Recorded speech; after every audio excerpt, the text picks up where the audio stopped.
usah ragu bahwa ini peristiwa pas terjadi. Maka levelnya bukan hanya tahu, tapi engkau melihat. Dan faktanya memang setelah peristiwa itu, ya, Nabi tidak mengalami. 40 tahun kemudian beliau diangkat menjadi Nabi. Diturunkanlah wahyu. Nah, peristiwa yang terjadi 40 tahun sebelumnya, itu kemudian terkonfirmasi oleh orang-orang yang pada zaman itu sudah lahir. Mungkin saat itu sudah ada orang yang usianya 15 tahun, 20 tahun, 10 tahun. Ketika Nabi umur 40 tahun, berarti kan di umurnya 50, 60, atau 70. Artinya masih ada orang yang bisa dijadikan saksi mata saat itu. Benar enggak pada tahun sekian terjadi di Mekah itu upaya untuk merobohkan, menghancurkan Ka'bah dari pasukannya Abraha? Orang-orang yang hidup di generasi itu mengaku bahwa peristiwa itu ada. Oh iya, berarti memang peristiwa ini terjadi. Maka yang dipilih adalah kata-kata alam taro kaifa fa'ala rabbuka bi'ashabil. Tidakkah engkau melihat, ya, bukan lagi mengetahui tapi melihat. Jadi yakin bahwa peristiwa itu ada.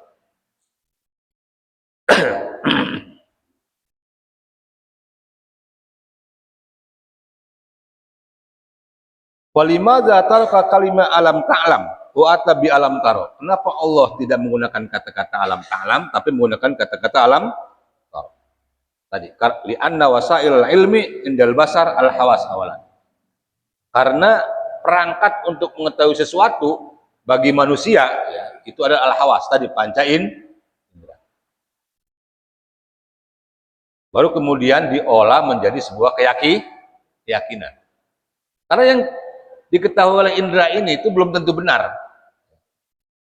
Karena setiap orang memiliki standar yang berbeda-beda. Nah, kalau kita belajar filsafat itu, hakikat itu hanya bisa diketahui oleh akal. Kenapa? Karena ketika diserahkan kepada rasa, panca indera, dia akan berbeda-beda kesimpulannya. Contoh apa? Setiap orang punya warna favorit, benar nggak? Oh, saya suka warna hitam. Ini suka warna biru. Ini suka warna putih. Ini suka warna hijau. Padahal untuk melihat warna itu dengan menggunakan apa? Mata. Perangkat melihatnya sama, apa? Mata. Tapi kesimpulannya berbeda. Karena kita menyerahkan itu kepada panca indera. Hakikat kita menyukai warna biru, hijau, kuning, dan seterusnya. Apa sih? Hakikatnya kita menganggap bahwa itu warna itu indah. Benar nggak? Indahnya menurut kita itu hijau. Indah menurut yang lain biru, dan seterusnya. Tapi ada yang menyamakan. Semua warna tadi adalah indah. Artinya hakikat indah itu jangan diserahkan kepada mata kita. Karena bisa beda-beda. Tapi akal kita yang mengatakan, oh indah. Ketika itu indah, kita lebih mengatakannya, oh warna ini, warna ini, warna ini. Paham apa enggak? Kayaknya enggak paham ini. Paham apa enggak kira-kira? Ini saya kasih contoh yang gampang lagi dah. Hari ini terakhir, jadi ya agak berat-berat dikit, enggak apa-apa nih. Ini di antara kita yang hadir di sini punya makanan favorit masing-masing, betul enggak? Saya suka nasi uduk. Ustadz suka bubur ayam, Mas Hamid suka apa? Ya, apa? Eceng. Ya udah, puasa-puasa nyetain makanan nggak apa-apa ini. 3 makanan ini adalah kesimpulan dari kita makan. Dengan apa? Dengan mulut kita, dengan lidah kita.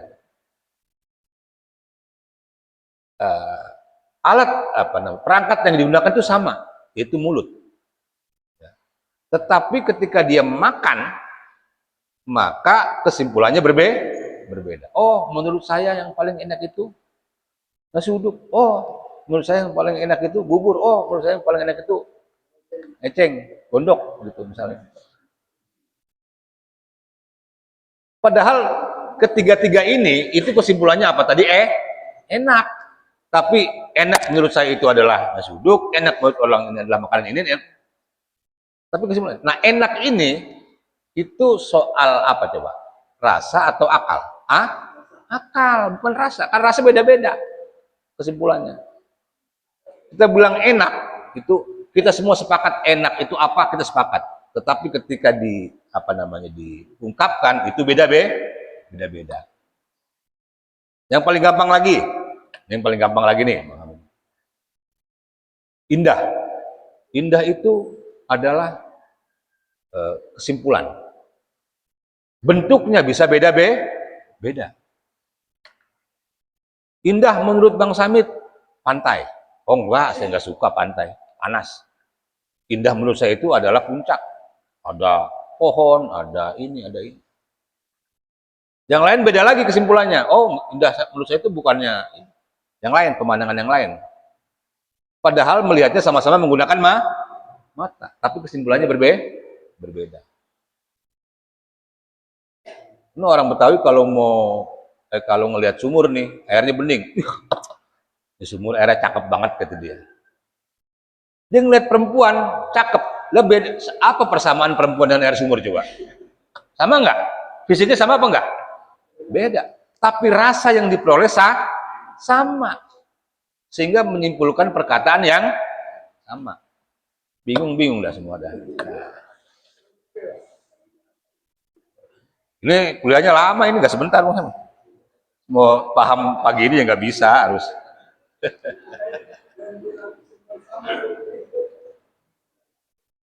Ini belum seberapa ini. Tapi masuk akal maksud saya ya. Jadi diolah, kemudian ketika itu sudah menjadi pengetahuan yang maka sesuatu yang tidak bisa dipungkiri. Alam taro. Tidakkah engkau melihat?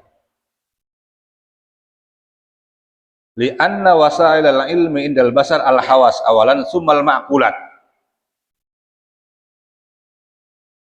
Jadi setelah diperoleh pengetahuan itu melalui panca indera, kemudian dioleh oleh akal. Tadi makanan yang kita makan itu disimpulkan, oh ini enak.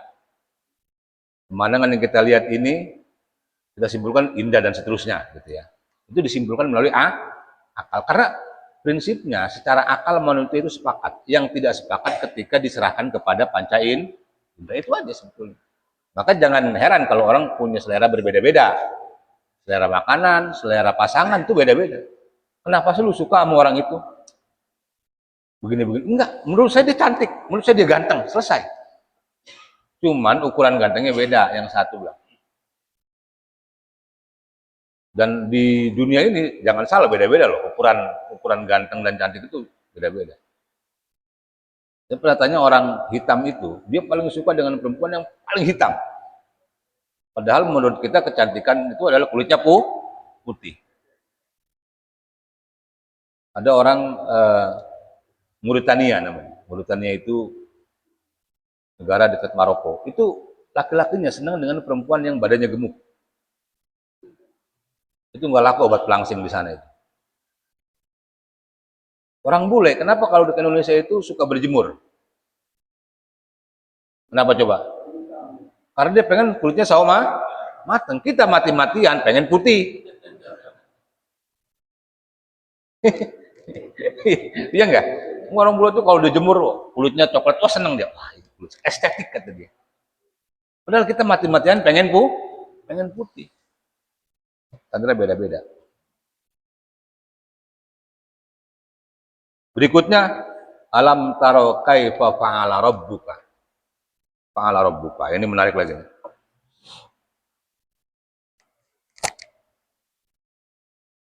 Tak na'lam anna Allah subhanahu wa ta'ala qad fa'ala ma fa'ala bi ashabil fil la bi aidikum wa la bi asbabikum walakin bi sayin akhar fawqa nawamis wal asbab. Ketika Allah menisbatkan perbuatan itu kepada zatnya, fa'ala rabbuka. Tidakkah engkau lihat apa yang dilakukan Tuhanmu kepada pasukan gajah? Apa yang dilakukan Tuhanmu kepada pasukan gajah? Artinya yang menggerakkan burung ababil itu sampai dia melontarkan kerikil dan mengenai pasukan gajah itu siapa? Allah. Fa'ala rabbuka. Kalau perbuatan itu sudah dinisbatkan kepada zat Allah, maka sudah keluar dari kaidah-kaidah manusia. Contoh yang gampang. Nabi Isa punya bapak enggak?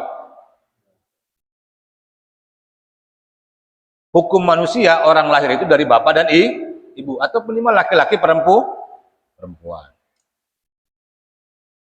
Contoh lagi, Nabi Zakaria sudah tua, hampir 100 tahun, istrinya mandul, tiba-tiba punya anak. Qala rabbi anna li gulamun wa qad balaghal kibaru wa imraati akhir. Wahai Allah, wahai Tuhanku, apakah mungkin aku punya anak? Anna li gulamun wa qad balaghal kibar, sedangkan aku sudah tua, sudah rentak. Wa imraati akhir, akunya sudah tua, istriku mandul. Tapi karena kuasa Allah punya anak. Namanya siapa anaknya? Nabi Yahya. Nah, itu kan keluar dari kaidah-kaidah manusia. Siti Maryam nggak pernah disentuh laki-laki, nggak pernah keluar. Tiba-tiba mengandung punya anak Nabi Isa. Itu keluar nggak dari kaidah-kaidah manusia? Keluar. Karena kuasa Allah. Jadi kalau perbuatan itu sudah dinisbatkan, disandarkan kepada Allah, maka dia keluar dari kaidah-kaidah. Jangan heran kalau maksudnya begitu ya. Paling istilah ajib minal fi'l, maka tidak perlu heran, tidak perlu aneh ya. Kenapa? Karena itu perbuatan atau perbuatan tersebut dinisbatkan atau disandarkan kepada Allah Subhanahu wa ta'ala. Jadi di tafsir sebelumnya kan, di surat sebelumnya sempat kita singgung juga ya, ketika itu dinisbatkan kepada Allah maka berbeda dengan apa yang dirasakan oleh manusia. Apa contohnya? Inna yauman inda rabbika ka'alfi sanatin mimma ta'udun. Satu hari menurut manusia itu seperti 1000 tahun ya. Yang satu hari dalam pandangan Allah itu 1000 tahun dalam pandangan manusia. Contoh apalagi ketika Utbah bin Abi Lahab didoakan Nabi untuk agar diterkam anjing, tapi kemudian diterkam oleh harimau, oleh macan, padahal doanya hanya anjing.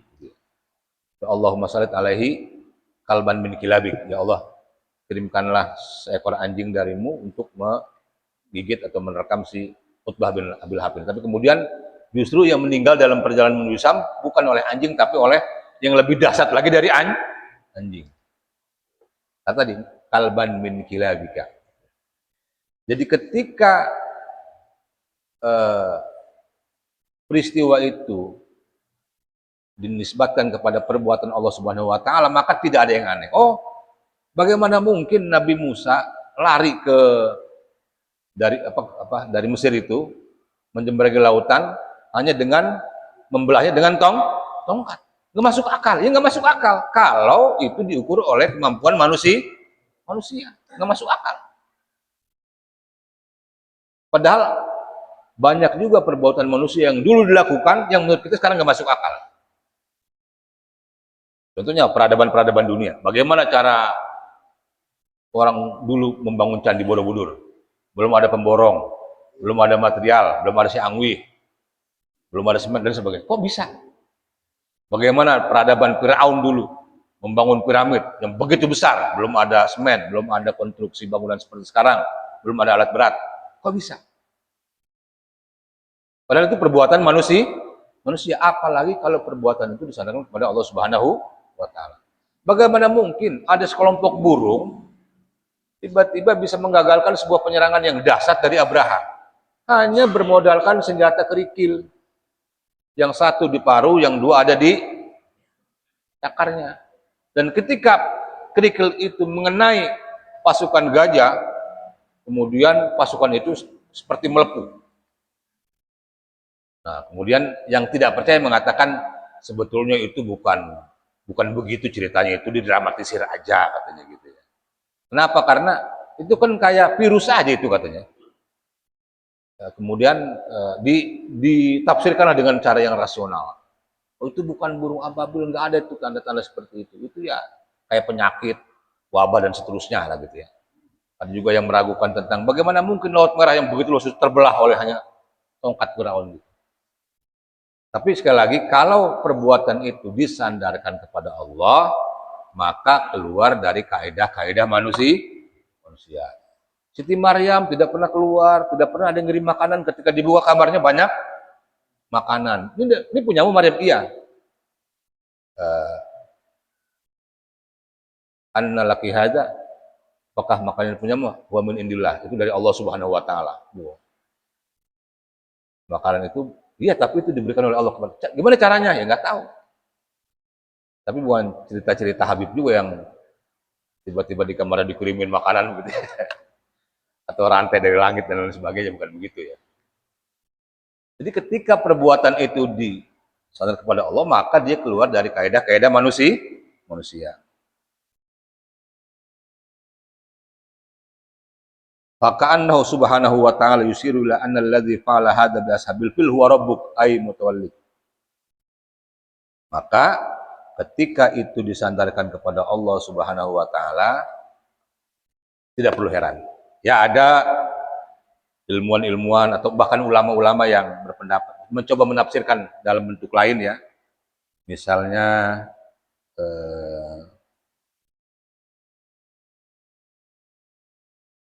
Syekh Muhammad Abduh mengatakan bahwa yang dimaksud toir ababil itu inna kanat mikroba.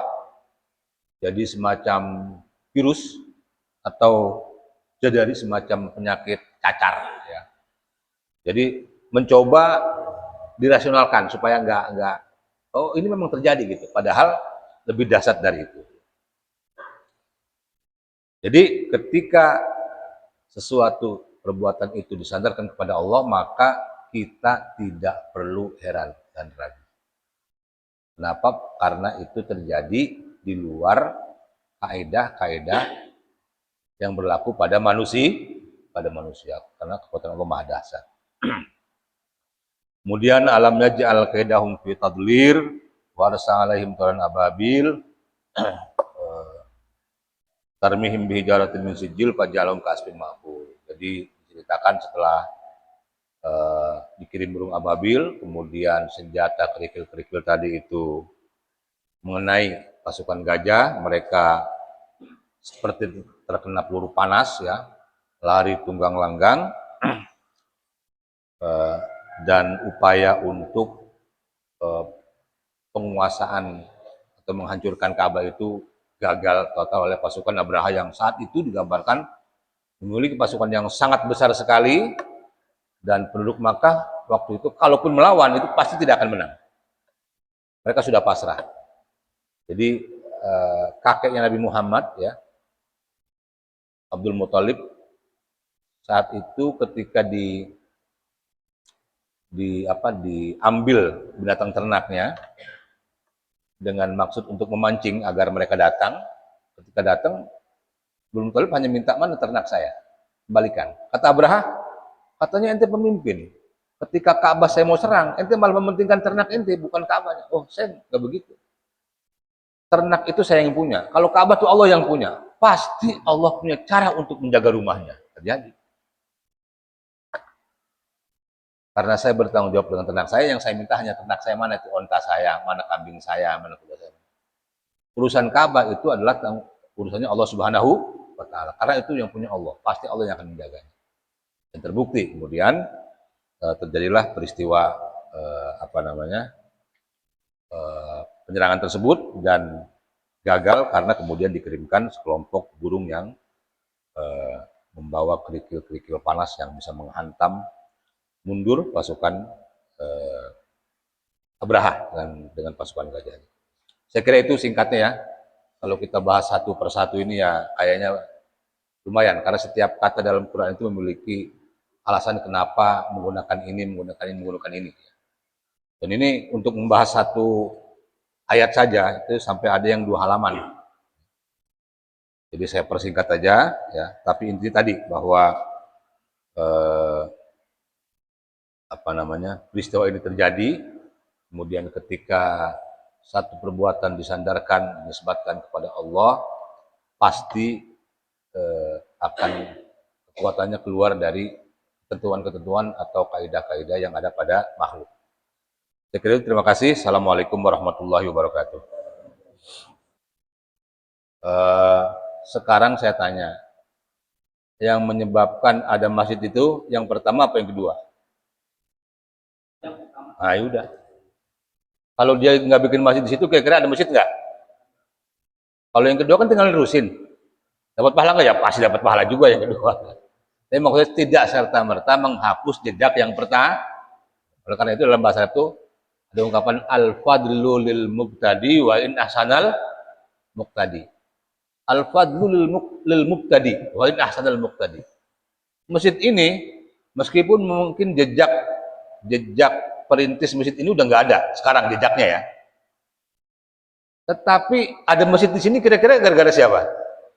Jadi mungkin batanya beda, keramiknya udah beda, temboknya udah beda. Tetapi masjid itu sampai ada di sini gara-gara waktu itu beliaulah yang bangun masjid. Maka sejelek apapun masjid waktu itu punya kontribusi besar. Kenapa? Karena yang berikutnya tinggal ngikutin. Maka ada al-fadlul muqtadi wa in ahsanal muqtadi. Utamaan itu bagi yang memulai. Meskipun yang mengikuti itu lebih baik. Itulah konteksnya kita menghormati leluhur itu begitu. Dulu mau leluhur saya bukan nggak bisa ngapa-ngapain. Lah kalau nggak ada dia nggak ada lu. Itu. Al-fadlu lil mubtadi wa in asanal muqtadi. Makanya Hasan Basri waktu itu ya, yang tokoh sufi itu pernah diledekin. Dia ulama besar. Tetapi orang tuanya itu bukan seorang ulama, kira-kira begitu. Kan diledekin lah sama ulama-ulama lain. Ente itu meskipun kiai, meskipun gus, tapi bukan anak kiai ente itu, kira-kira begitu ya. Jadi walaupun hebat, alim, tapi orang tua itu biasa aja. Loh, saya malah bangga. Meskipun bapak saya itu bukan siapa-siapa, saya ini jadi kiai. Padahal yang anak kiai belum tentu jadi kiai. Jadi ketika diledekin begitu, jawabnya malah simpel. Justru saya bangga. Maka nih, kalau ada yang ledekin, mana loh orang-orang company? Orang company di kampung. Oh, justru saya bangga. Di pojok aja saya bisa begini. Gimana saya tinggal di tengah? Gitu kira-kira. Ya, benar nggak? Kalau di tengah juga belum tentu jadi apa-apa ya. Jadi begitu Pak Arman ya. Jadi meskipun yang kedua itu mungkin lebih baik bangunannya ini segala macam, tapi jasa orang yang pertama itu tidak serta-merta terhapus. Jadi kalau kita bangun masjid jangan. Terus kalau masjidnya dihancurin, pahala yang pertama hilang ya enggak juga. Nanti malah masjidnya nggak dibangun-bangun. Karena tadi prinsipnya bahwa dialah pertama orang yang kalau nggak ada dia mungkin tidak ada masjid. Bahwa kemudian kita meneruskan itu persoalan lain. Apakah yang kedua dapat pahala? Pasti dapat pahala. Dan akan juga mendapatkan jari. Al-fadlul muqtadi wa in ahsanal muqtadi. Kalau orang tua kita itu ngitungin dari nol. Dari ini belum ada, dari mungkin lahannya belum ada, baru bentuk bilik dan lain sebagainya itu dari nol. Kalau kita ngitungnya dari 1000. 1000, 1001, 1002, 1003. Udah ada, tinggal ditambah. Kira-kira lebih susah ngitung dari 0 apa dari 1000? Dari 0. Lebih susah itu. Meskipun jadinya ya apa adanya. Tapi kalau kita melanjutkan tuh tinggal menutupi apa-apa yang kurang. Kira-kira begitu Pak.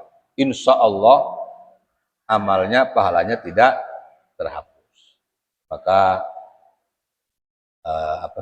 kalau ada hadis yang bunyi itu man sanna sunnatan hasanatan ya, barang siapa yang melakukan suatu perbuatan baik dan kemudian menginspirasi orang untuk berbuat baik, maka dia akan mendapatkan pahala dan pahala orang yang menirunya. Kalau saya berbuat baik, kemudian perbuatan baik saya itu mendorong orang untuk berbuat baik, dia dapat pahala, saya dapat pahala karena apa yang saya lakukan itu menginspirasi dia untuk berbuat baik. Saya ngeliat Bang Samit nyumbang 1 juta, masa sama tukang warung kalah, saya nyumbang 1,5 juta. Bang Sabit dapat pahala nggak? Dapat pahala dari nyumbang 1 juta, dapat pahala lagi dari karena dia berhasil manas-manasin saya nyumbang. Manas-manasin dalam pengertian yang positif maksud saya. Berhasil memprovokasi saya nyumbang. Berapa Bang Sabit nyumbang? 1 juta. Uang warung 1 juta, saya nggak mau kalah. 1 juta, saya 1.050.000 misalnya begitu ya. Yang penting menang 50.000 gitu.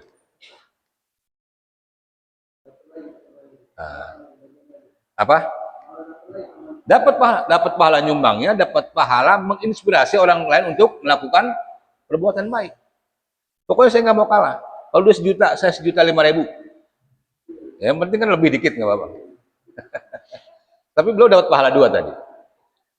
Yang tadi dapat pahala membangun, dapat pahala orang yang terdorong oleh dia untuk membangun. Tapi sebaliknya perbuatan buruk juga sama. Orang berbuat buruk, perbuatannya itu menginspirasi orang untuk melakukan perbuatan buruk, maka dia akan mendapatkan dosanya dan dosa orang yang terinspirasi oleh dia. Nggak apa-apa itu, dia juga begitu. Oh, kita ini aja. Sama. Gitu. Ayo Bang Hamid sekarang. Ya.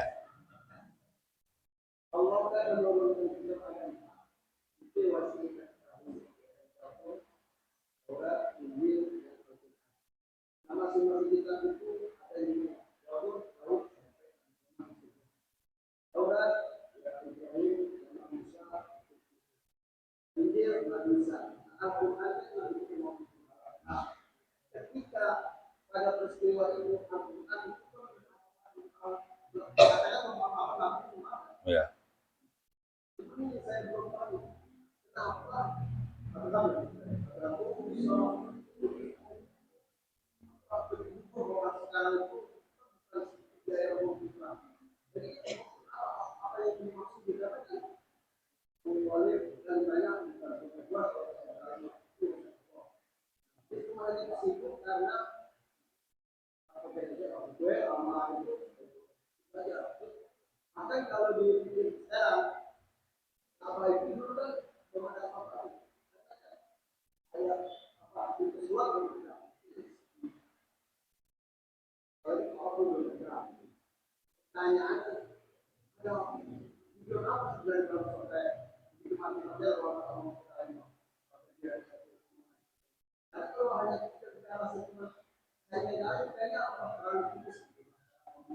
Kalau alasannya? Oh iya, iya.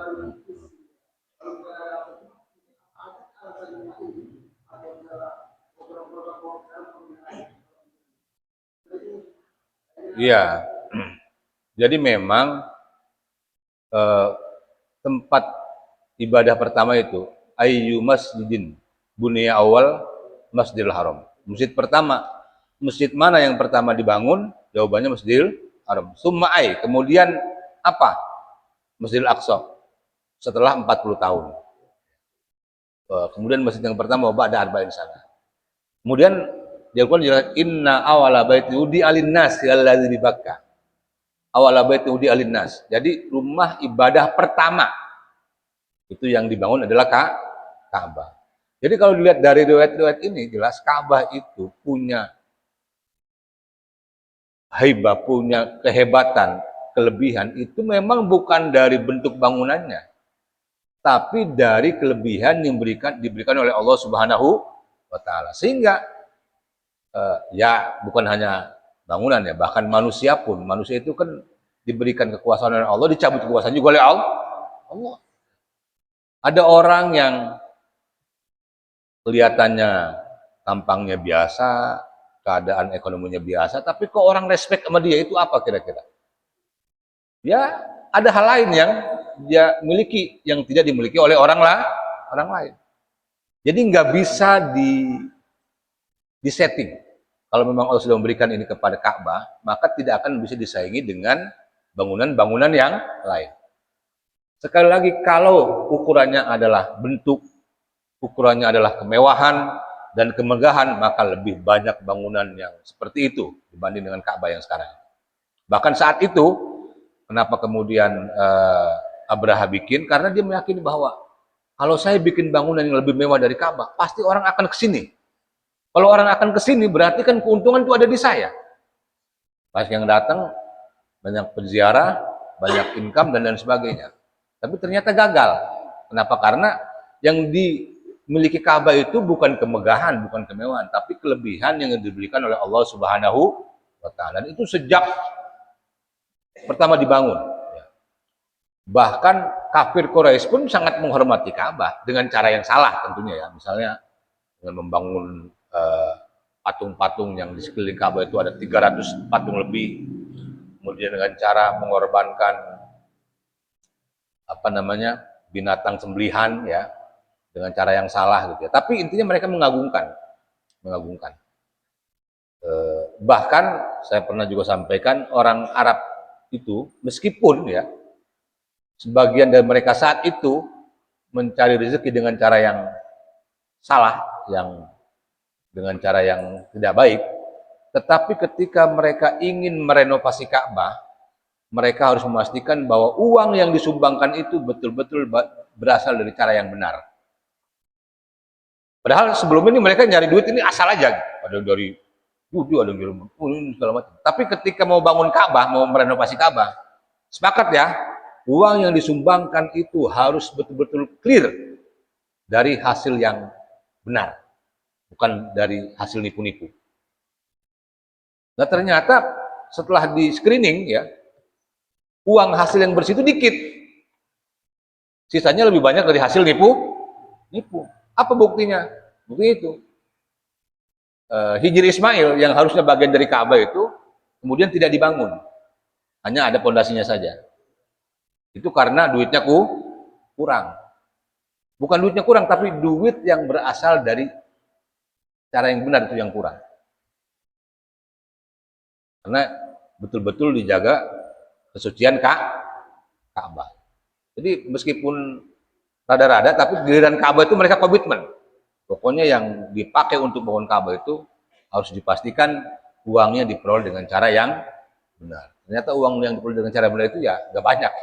Yang lebih banyak itu dengan cara yang tidak benar. Saya kira begitu. Itu Bang Samit ya.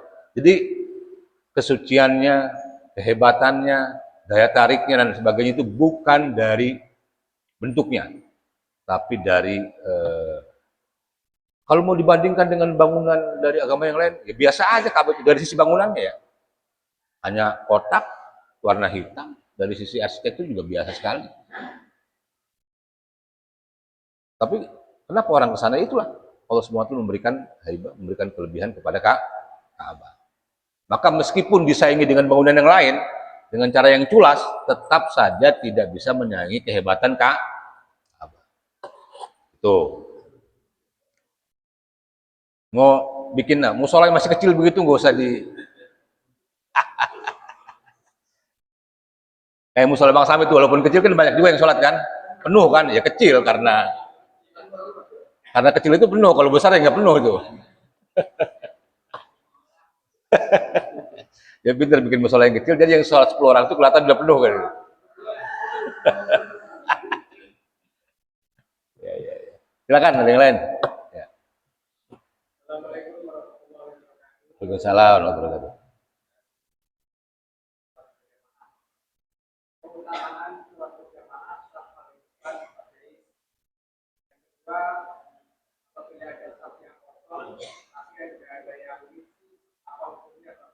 Apa? Yang kedua tadi apa? Yang kedua? Ya.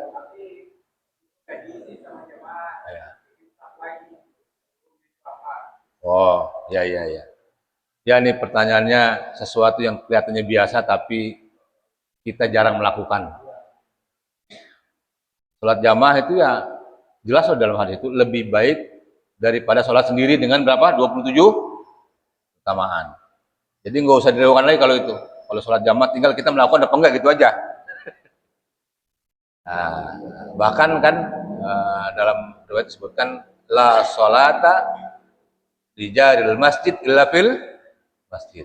Tidak sempurna sholatnya orang yang dekat tinggal dengan masjid kecuali di masjid. tidak sempurna orang yang rumahnya dekat dengan masjid, kecuali sholatnya di masjid. Tuh, mandan tuh, dekat. Kalau saya agak jauh dikit nggak apa-apa. Maksudnya apa itu? Dorongan bahwa sholat jamaah itu lebih mulia, lebih utama daripada sholat tidak berjamaah. Bahkan dalam zaman Nabi kan sampai ada orang yang buta itu atas apakah saya ini kan nggak bisa ngelihat. Kalau saya ke masjid itu agak repot juga.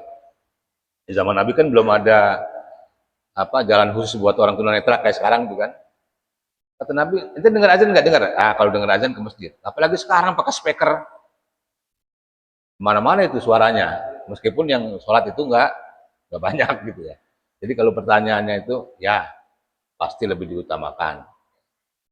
Apalagi tadi di shop pertama, makanya kalau dalam sholat itu kan imam tuh mengingatkan sawu wa atadilu wa suddul khalal.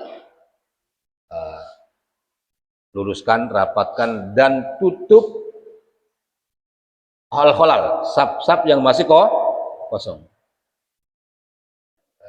Jadi luruskan, rapatkan dan isi, ini sekaligus menjawab pertanyaan kedua nih, dan isilah wasuddul khalal, dan isilah sap-sap yang masih kosong. Maka kemudian dalam fikih diatur kalau di depan kita ada sap yang kosong, kita dibolehkan untuk jalan mengisi sap yang kosong.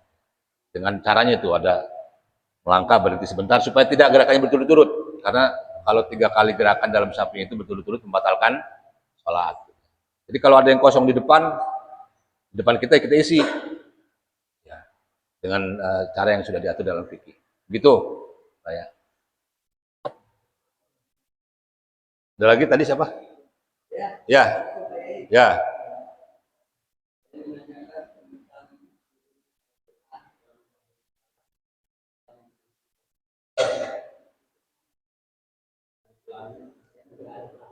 Oh. Hmm.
Ya.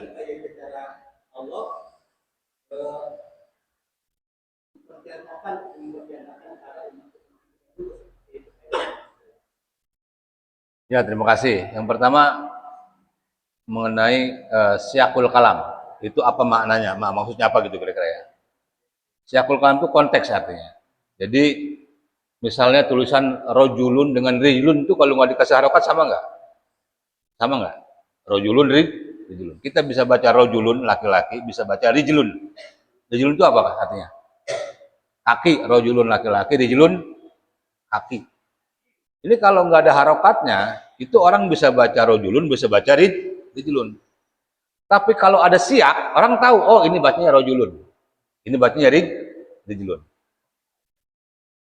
Al-insan indahu rojulun apa rijlun? Manusia memiliki kaki atau laki-laki? Kaki. Al-insan indahu rijlun. Al-insan indahu rojulun. Itu bisa dibaca dua. Karena konteksnya bicara manusia, maka manusia memiliki kaki, bukan laki-laki. Itu namanya konteks atau siyakul kalam. Kalau ada tulisan lain yang tulisannya sama, tapi memiliki arti berbeda, ya lihat siyaknya nanti. Misalnya rajulun karimun, rajulun kari, laki-laki yang mulia. Masih kita baca rijlun karimun, kaki yang mulia. Meskipun ini bisa aja gitu ya. Rajulun akilun, laki-laki yang berakal, bukan rijlun akilun, kaki yang berakal. Tulisannya sama, tapi siaknya yang membedakan. Itu syakul kalam namanya. Jadi kita bisa baca ini rajulun atau rijlun itu dilihat konteksnya. Dilihat apa konteksnya. Dilihat betul dalam bahasa kita juga ada, dalam bahasa kita itu. Apa contohnya?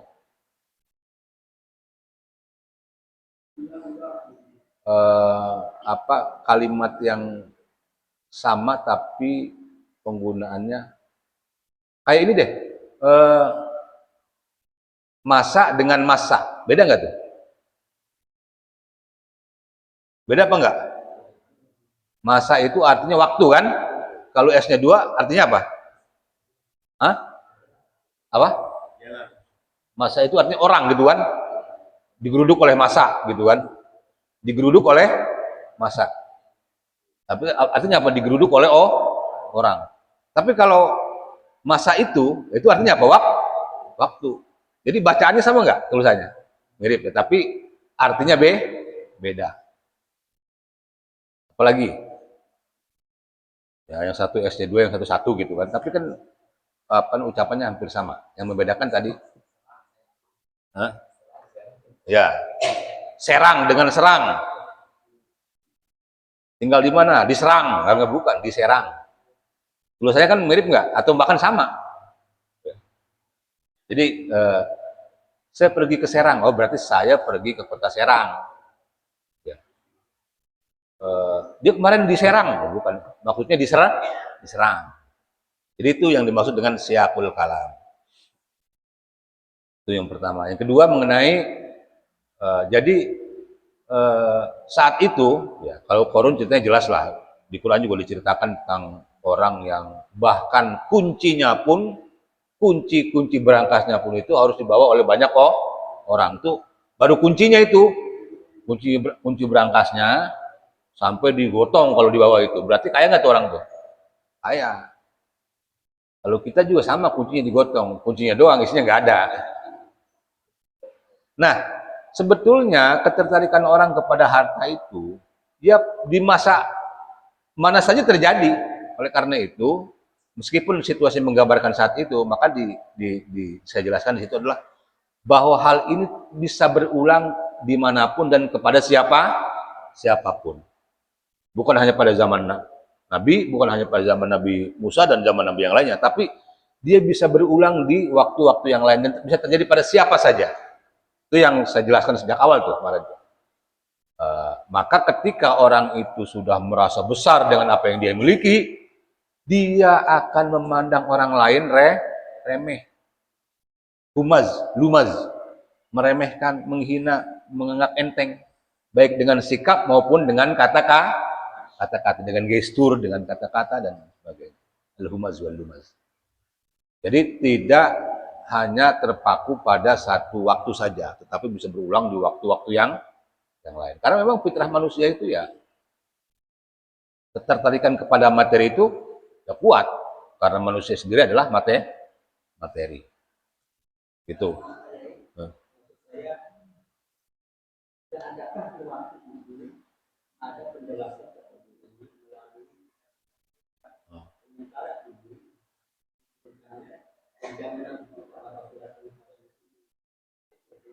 Di kitab-kitab ya kalau itu perlu dibaca, tapi yang jelas bahwa setiap zaman tuh ya pasti ada orang yang seperti itu. Apakah kemudian ditulis secara detail langsung dan sebagainya, ya silahkan baca kitab Taurat, Injil dan Zabur. Tapi yang jelas hal seperti itu ya terjadi pada zaman siapapun gitu ya. Pada zaman Nabi Musa, pada zaman Nabi Isa dan sebagainya, itu pasti terjadi. Bahkan di surat Al-Kahfi itu kan ada orang yang membanggakan kebunnya, ada yang berkebunnya gagal gitu kan. Itu pada zaman ya bukan pada zaman Muhammad ya, itu orang Yahudi. Itu saya sih sebetulnya tidak tertarik ya, seperti orang memperdebatkan tentang nawaitu Somagodin, an adai, fardi sahri, Ramadona apa Ramadoni gitu. Itu kan gak substansi. Kenapa harus dipertentangkan Ramadan? Kecuali orang yang memang dia ahli linguistik mau belajar tentang itu, oke lah. Kalau buat kita Ramadan, dona kayak doni kayak orang niatnya cuma saya niat puasa besok, sah apa enggak? Gak usah pakai bahasa Arab, sah. Terus orang tuh capek membahas Ramadan. Orang udah kemana-mana tetap Ramadoni. Alanar, sama-sama neraka artinya gitu loh. Bener nggak? Jadi saya kira pertanyaannya tadi bukan itu gitu ya. Siapa yang senang dengan masuknya bulan Ramadan? Apakah orang yang cuma senang aja masuk? Apakah orang yang cuma senang aja diharamkan jasadnya oleh neraka? Wah enak kalau begitu tuh. Gak usah puasa, tinggal masang petasan aja. Saya senang masuknya bulan Ramadan gitu kan. Saya kira itu tadi maksudnya. Ternyata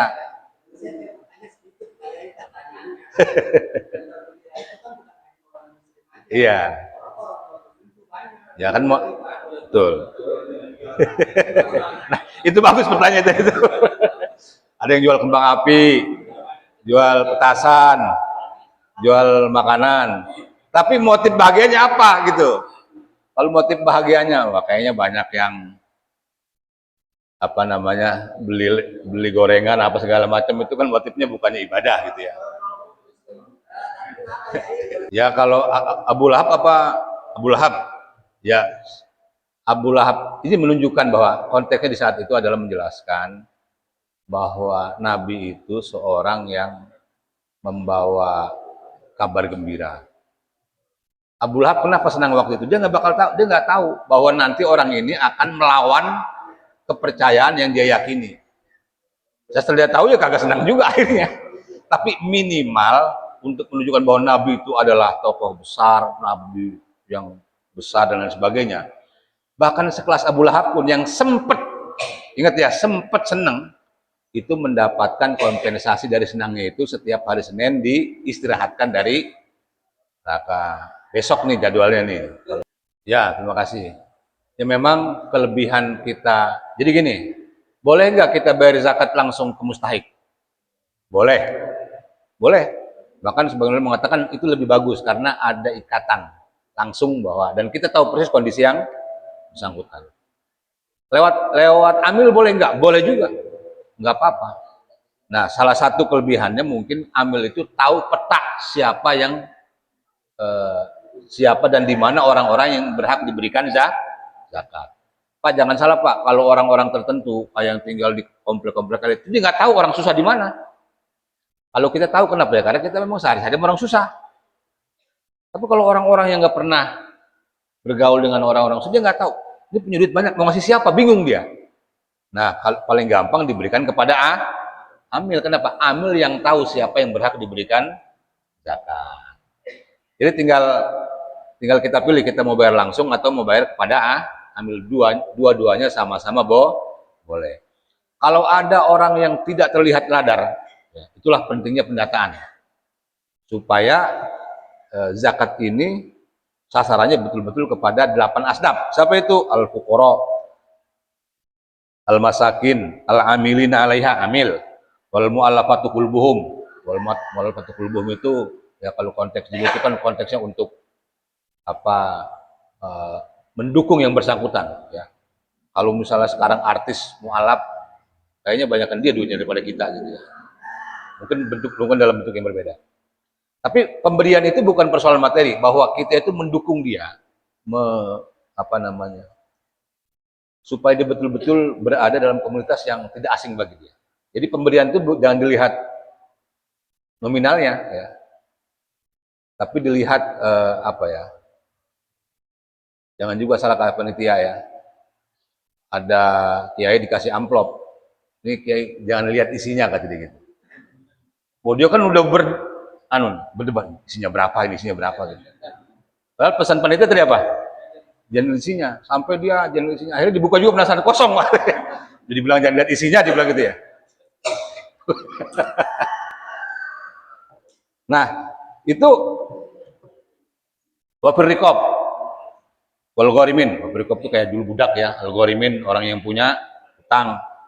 Sabilah, sabilah ini ada yang mengartikan guzat, orang-orang yang perang atau orang-orang yang di perbatasan untuk menjaga negeri, itu namanya sabilillah. Sabilillah itu ada juga yang bentuk-bentuk perjuangan lain, seperti bangun masjid dan sebagai bagian dari sabilillah. Kalau saya sih lebih aman ya artikan apa adanya dulu, lagi tidak ada yang ini. Kemudian Ibnu Sabil itu musafir, tapi musafir yang membutuhkan gitu loh. Dia nggak bawa bekal segala macam, itu kita kasih zakat. Tapi kalau jalan-jalan Bang Samit dari sini ke Medan, dia udah bawa bekal, bawa ATM, udah bawa macam-macam gitu. Jangan dikasih zakat, ngapain malah? Maksudnya orang yang sedang dalam melakukan perjalanan, dia kehabisan bekal gitu loh. Nah, itu. Nah, 8 asnaf ini, 8 golongan ini yang harus diberikan. Ya, caranya tadi memang kita harus memastikan jangan sampai, makanya istilah-istilah kita itu ada yang agak rancu ya, istilah anak yatim. Itu bukan status yatim dia yang menyebabkan dia mendapatkan, bukan. Tapi status dia fakir. Artinya apa? Kalau ada anak yatim kaya, ya jangan dikasih zakat. Janda juga sama. Jangan dilihat bahwa dia itu tidak punya suami, tapi dilihat bahwa dia itu orang fakir atau orang miskin. Guru ngaji. Nah, kalau guru ngaji itu ada yang mengartikan sabilillah. Tapi kalau saya sih lebih lihat bahwa kalau guru ngaji itu selagi dia itu dalam kategori mampu, maka jangan diberikan ya diberikan nggak apa-apa, tapi bisa dalam bentuk infak atau sedekah. Ya, nggak apa-apa diberikan karena tidak semua orang yang memberikan ke panitia itu zakat di bulan Ramadan, kan ada yang sedekah. Alokasikanlah itu lebih amannya untuk diberikan penghargaan kepada guru ngaji. Atau disisihkan dari yang lain, jangan dari zakat. Meskipun ada yang mengatakan boleh ya, tapi kalau saya kok cenderungnya kalau ustadznya punya Pajero Sport, punya motor Harley Davidson, masa mau dikasih zakat? Sementara ada anak orang miskin, orang yang masih membutuhkan yang harusnya lebih diberikan zakat. Saya kira clear lah kalau itu ya. Tapi kalau guru ngaji di kampung, di pedalaman, yang lebih banyak dia yang berkorban ketimbang muridnya yang hidupnya apa adanya, itu saya lihat bahwa kefakirannya dan kemiskinan itulah yang menyebabkan dia diberikan zakat. Kalau mereka dikasih tambahan dalam bentuk sedekah, sehingga zakat yang kita berikan itu betul-betul tepat sasaran, gitu ya. Maka saya membedakan kalau saya mengeluarkan zakat, betul-betul saya pilih orangnya yang betul-betul masuk dalam samaniyah asnaf ini. Tapi kalau sekedar sedekah, ya sedekah saya bisa berikan kepada siapa saja, ya. Atau memberi hadiah, penghargaan, bukan zakat ya. Itu bisa kita lihat orang dari kontribusinya dan lain sebagainya.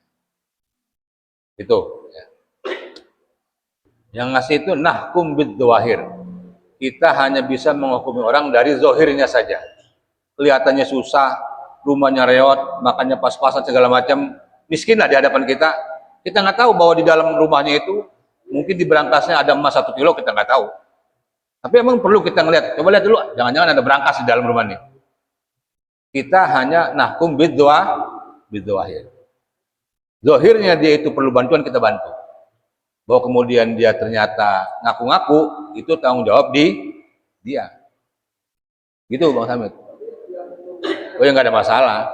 Nggak ada masalah. Kita itu ngelihat anunya kok, zohirnya begitu kok. Jadi daripada kita duga-duga, dia makanya sebetulnya, tahu miskin betulan gimana coba? Malah dosa kita. Jadi orang itu sebetulnya ada orang miskin secara materi tapi kaya secara mental. Makanya di Quran itu ada yang miskin, al-qani wal mu'tar. Al-qani wal mu'tar itu sama-sama miskin. Al-qani orang miskin yang tidak minta-minta. Dia miskin, tapi dia nggak mau minta-minta. Dia tidak ingin kemiskinannya itu dikasihani orang, kira-kira begitu. Ada mu'tar, ada orang yang miskin yang minta-minta. Duanya sama-sama tapi sikapnya beda. Yang satu menahan diri untuk tidak meminta-minta. Maka sebaik-baik orang miskin itu orang yang menahan diri untuk tidak minta-minta. Ada yang memang dia meminta. Jadi itu soal mental aja. Jadi ada yang sebetulnya mampu tapi ya ngeluh terus. itu sebetulnya tidak miskin, tapi miskin mental. Aduh, ntar lagi bayar ini, ntar lagi bayar. Dan punya duit gitu loh. Duh, ini wah mau lebaran lagi, belum salinan ini, belum nyiapin kue, belum macam-macam gitu kan. Padahal ada orang yang lebih jauh dari yang jauh susah dari kita ya, tapi dia tidak pernah mengeluh. Dia miskin mungkin secara materi, tapi secara mental jauh lebih kaya daripada kita. Baik, terima kasih. Saya kira cukup dan wah, saya lihat Bapak dari tadi tidur tiba-tiba nanya, ini hebat sekali ini. Ya silakan Pak. Boleh, boleh.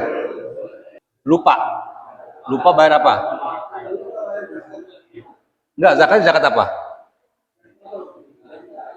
Oh, zakat fitrah. Ya, ya. Oh, zakat fitrah apa? Itu wajib Pak zakat fitrah apa? Zakat fitrah itu kalau kita belum bayar akan menggantung pahala puasa kita. Maka dikasih batasan itu sampai malam takbiran kalau nggak salah ya, atau dibagikannya sebelum khotib naik mimbar.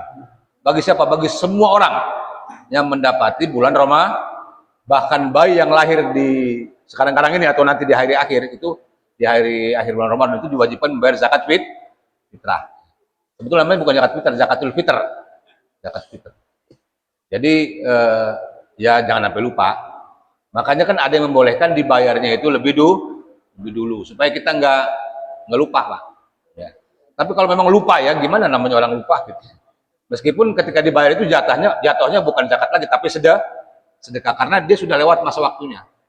Ngapain Pak baca zakat fitrah? Tapi setelah Id, nah itu jatuhnya jadi sedekah. Bagaimana? Ya itu mau urusan Bapak dengan Allah dah kalau ya. Makanya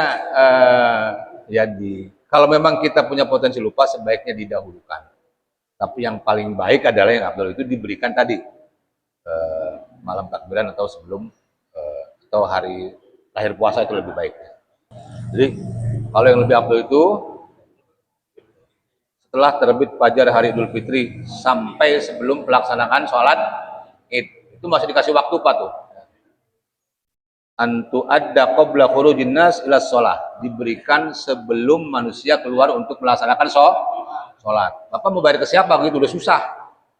Orang udah pada siap-siap mau ke masjid, amil juga udah pada libur.